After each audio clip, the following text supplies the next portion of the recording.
Binukyat king 50 degrees Celsius ang heat index king Clark, Pampanga, niting Lunes, May 6. Base king monitoring na ning Philippine Atmospheric, Geophysical and Astronomical Services Administration o PAG-ASA. Mamyalungan naman king 45 hanggang 42 degrees Celsius ing heat index kati probinsya nganing Martes, asya tining Mayo hanggang Miyerkules sa 8, base king forecast ning Weather Bureau. Aparte king Pampanga atin pangatlong pulot ana malugal king bangsa, reng makaranas dangerous level a heat index nganing Martes. Patse makanini kapali ang panawon.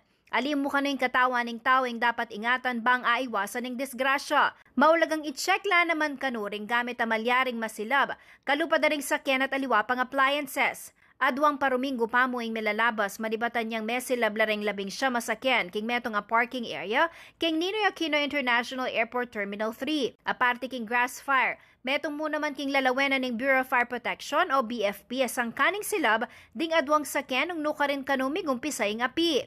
Keni king Central Luzon, miras no kanuking 44 kaso ning vehicular fire ding may report king BFP Region 3, manibad January hanggang April ngening banwa. Marami kaming tinatakbo na masusunog na sasakyan, pero yung hindi naman yung stationary. Ang karamihan na nasusunog na sasakyan ay inabot na lang ng grass fire. May mga ganun tayo. So nakaparada siya doon,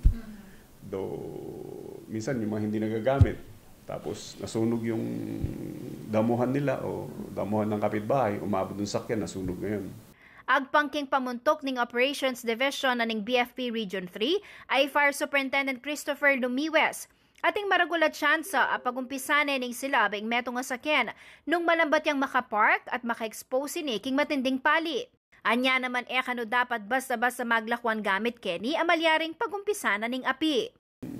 Mga bagay na pag na-expose sa extreme heat, pwedeng mag-cause ng apoy. Flammable man, pabango, alcohol. Siguro yun na lang, yung lahat ng flammables, highly flammable.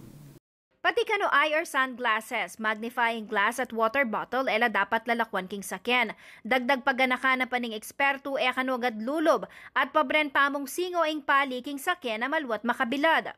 Bago naman sumakay, for your health purposes naman, buksan muna siguro yung bintana, pasingawin, buksan yung aircon kasi yung unang buga ng aircon, mainit yun eh.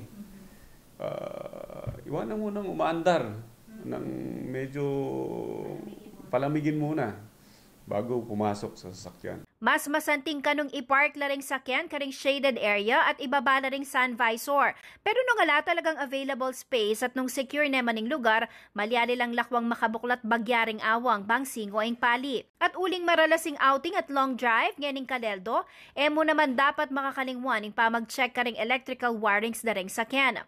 Bago mag-plan ng long drive, kumpleto yung mga gamit nila, nagpang-emergency.